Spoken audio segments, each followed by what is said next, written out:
Hey everyone, you're joining me, your host, Max Pears, as this episode is another Q&A episode where I take questions from all of you lovely gurus and answer them as best as I can. So without further ado, let's go answer these questions.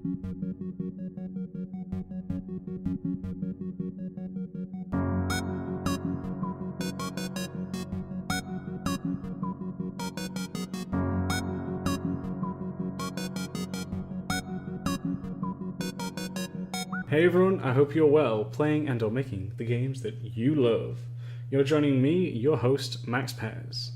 And welcome to another Q&A special episode where, again, as I said earlier, I take questions from the lovely and amazing community that we have around this podcast and on my Twitter as well. So I just want to thank you all very, very much for taking part in this. But before we continue, I just want to say, sadly, Alex will not be joining me just for this episode. Again, the schedules just didn't line up, but he's always thinking about all of you amazing people, and it's just a shame because it's great having him here to obviously bounce off, and I know he enjoys doing these episodes, so I do apologise that he is not here, but know that he's always thinking of you all, and it's just sadly, again, schedules just didn't line up, so I apologise for that. So which means you all have to deal with my voice and smooth jazz in your ear yet again. I know someone's going to hate that. But yes, I want to say also, before I continue this one, it's probably been a couple weeks or just a week. I probably think 2 weeks actually since I've finished all my talks. If you follow me on Twitter or are part of the Patreon, you'll know that I've been away for a while, probably over a month or something, doing talks, which has been an amazing experience. I loved it. I met some amazing people there. Some people who actually listen to the podcast as well, which is fantastic. So I want to thank everyone who I've met because it's absolutely awesome, and I really do appreciate just meeting amazing people out there. So if I did meet you, and I hope I made a good impression, and just say thank you again for being awesome. It's been an absolute pleasure to meet many of you. And with that, I'm going to actually tie in some of the questions I was asked during my presentations and during my talks to take the time to answer these questions as well. There will be some from previous people previous questions that were sent in that I will answer, but there'll also be some that I know have been asked to me a few times on my talks. And what better way to address this? Oh, looks like I'm being popular. Sorry. What better way to address this than on this episode, and especially on the bonus Q&A episodes, which I think is always a great one to do, peeps. Okay, so without further ado, let's just jump into the first question. And this one's going to be from, again, the people that asked me these questions, I do sincerely apologize, but people didn't give me their names. So if this is your question, I do apologize that I haven't given you credit, but know that I didn't catch anyone's names during these talks. That's a thing I'll improve upon, I think, when I do my next talks.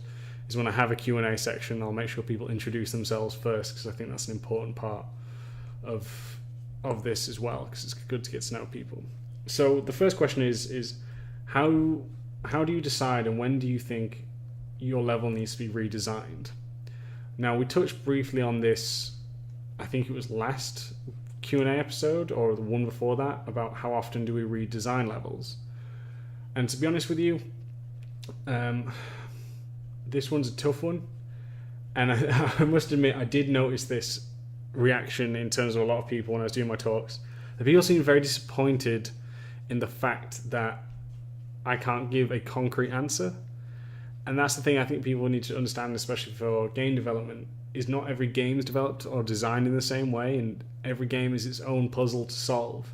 So there is never always a concrete answer. So I'm sorry if I don't give a straight answer sometimes. It's just the nature of the beast sometimes. I always try to give you the best that I can, as long as I'm not breaching any NDAs, which I haven't and I don't, just for the record. Otherwise I wouldn't be doing this. I would be sued into the ground. But yeah, so when do I decide? Well, that's a really interesting one. And it can happen in many different ways. Sometimes during the production of your games and your levels, you don't always get enough time as you would like. Sometimes you've got to hit a deadline, even though the level you're making isn't up to scratch. And forget about up to your company's standards, knowing if it's not up to your own standards, which sometimes are, are something you set very highly. And I've definitely had that situation where I know for a fact that some levels that I've worked on were not good enough in my own opinion. I just didn't like them, and every time I knew that they were being played, and everyone knew that everything was not done in a correct amount of time, so they weren't judging too harshly. But that can be a big factor. If you know that you haven't had enough time to create this, which means you've had to skip some of your design phases yourself, paper design, or even getting enough research material, you've only been able to grab a few images, then that's the time to redesign. And most of the time I've been very fortunate where I've been given the time to go in and redesign these levels. And that's great, I think. So that's one of the ways I know. Another way is from peer feedback. From feedback from a lead or your peers where they've played it and they've seen it, or you're just watching someone else play it and it's just not turned out the way that you want it to do, to be played, sorry. And it's because of this you have to sit down and redesign again. And it is a pain. It is something that I'm not always a fan of in terms of, let me rephrase that. It's a pain in the terms of it's a shame that it didn't play out how you thought it was going to go in your head. And that stuff always is upsetting in a sense, but it's always for the better.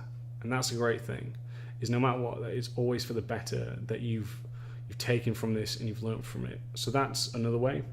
Sometimes it could come down to production costs where you don't have the time or resources, so you'll have to go back and maybe make some cuts or make something smaller, and because of this you will have to redesign your level again. So these are some examples of why you will have to redesign, and I think there's probably other reasons which other LDs I'm sure can speak upon as well. And maybe it's you learning a game, doing a new type of game that you've not done before, and you've learned something from doing, it was maybe one of the first levels you've done, and now you've done 20 more or something. You've learned a lot about the game now, so you're like, oh, well, now I need to redo this because of that. Certain things like maybe a new mechanic is introduced, so you're going to have to design things to fit around that mechanic. All of these things can be a part of this. So I think that's some of the many reasons on why do you redesign. It can be something inside you that makes you go, this isn't a good level. It can come from production. All of these things can come and play a big part. Even stuff like the quests or the mission itself has been redesigned. All of these things can play a factor into you choosing when to redesign. So I hope that answers the question. It's, again, it's up to you, but sometimes you don't have to always start from the beginning and start with nothing. There might be some stuff that you've taken away that you still think were good from the previous versions that you can massage and expand upon. So don't be afraid. Don't always just be like, no, it needs to be redone, giant axe to it. There are some things you can always take away from it. So think about that sometimes when you're creating stuff. So yeah, enjoy those ones for sure.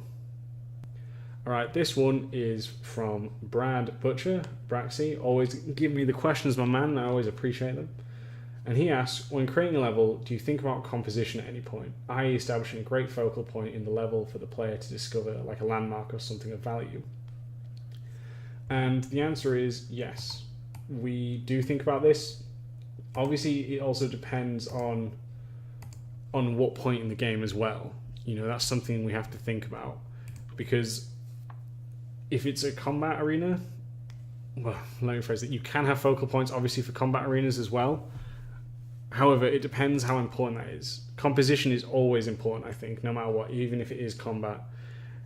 You have to think about things. It's the puzzle, maybe, the solution to the puzzle. All of these things can come in together and at a good, valid point. It's a crazy one, because it is important. I don't think about it in terms of, at what point do you think about it? Because you should be thinking about it. Some places are more key than others, because if you know, for example, you've seen the weenie, the landmark that you need to go to, and maybe now you're just going through a corridor to get to it, you probably don't need to establish some sort of focal point if that corridor is simple enough that you know that you're going directly into that direction. it's simple enough for you to figure out that you're still heading towards that landmark's direction. So honestly, I think about it, it's knowing when it's important. That is always important for everyone.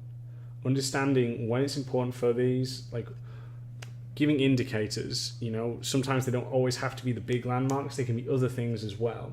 So think about stuff like that. But yes, I do think about it. I think I use a lot of focal lines where I use the walls or railings to help lead the player's eyes. That's one of my favorite techniques.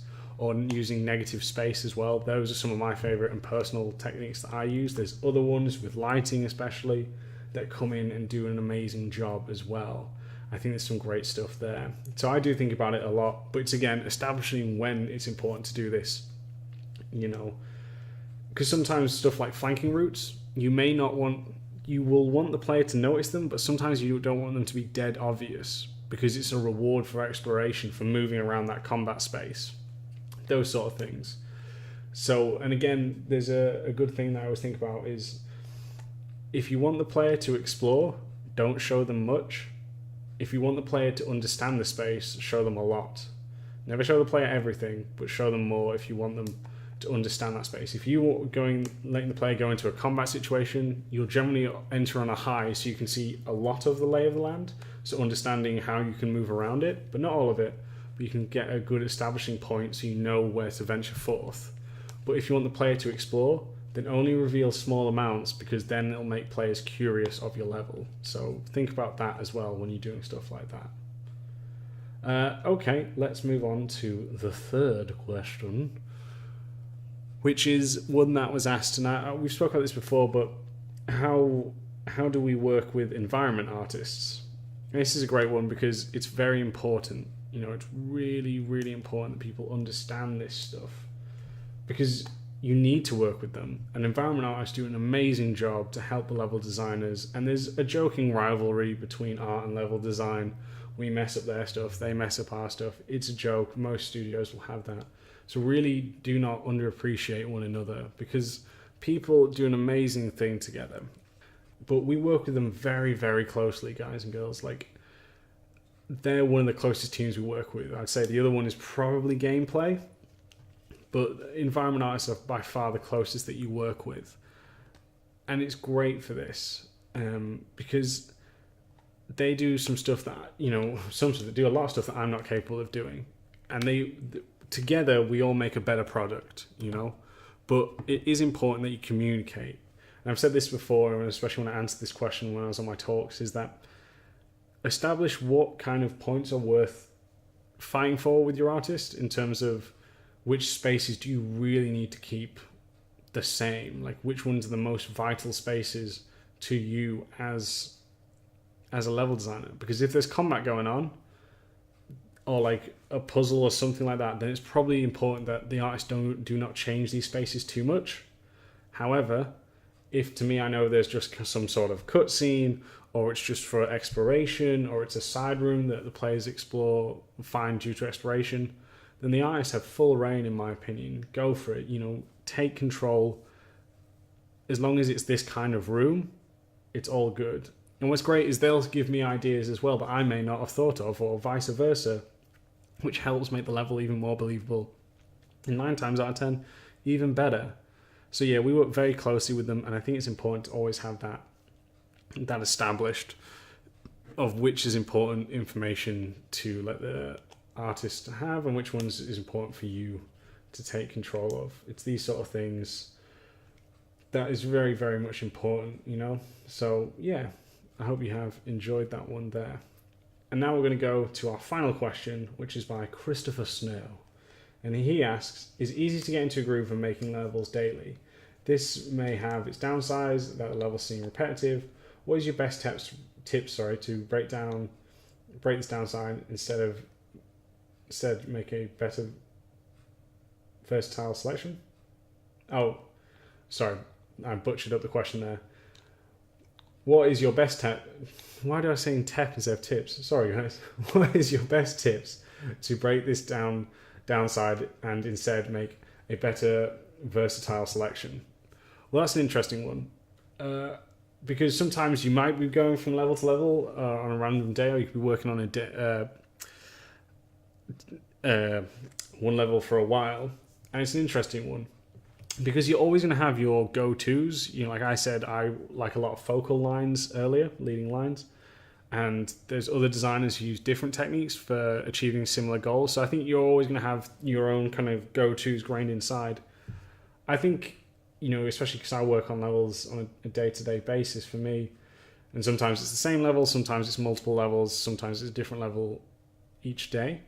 But what I will say is that there can be some downside depending on how much pressure there is for you to complete something. If you're working on it, and you feel you've got a good pace and it's not these crazy deadlines, then you're going to be fine. I don't think there's much to it.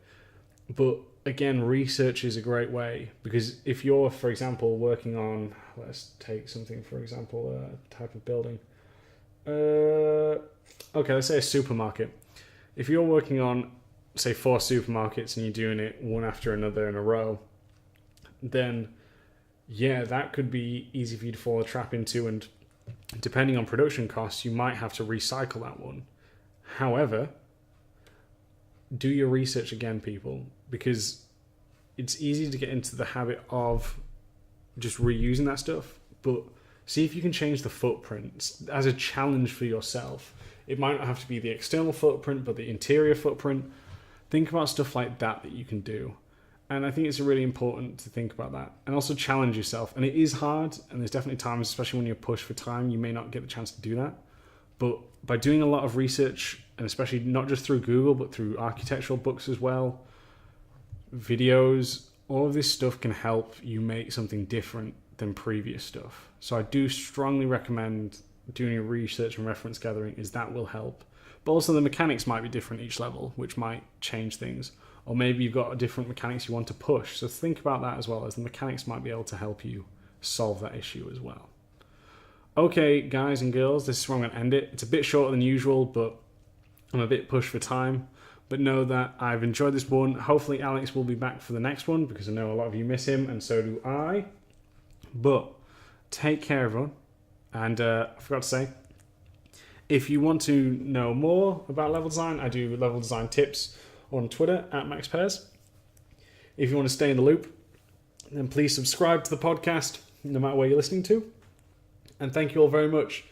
And I want to give a huge shout out and thank all the supporters from Patreon. I really do appreciate you all, because without you, this would not get better and better. So I really appreciate that. And if you do want to become a patron as well, check the link down below, which will be patreon.com/level design lobby.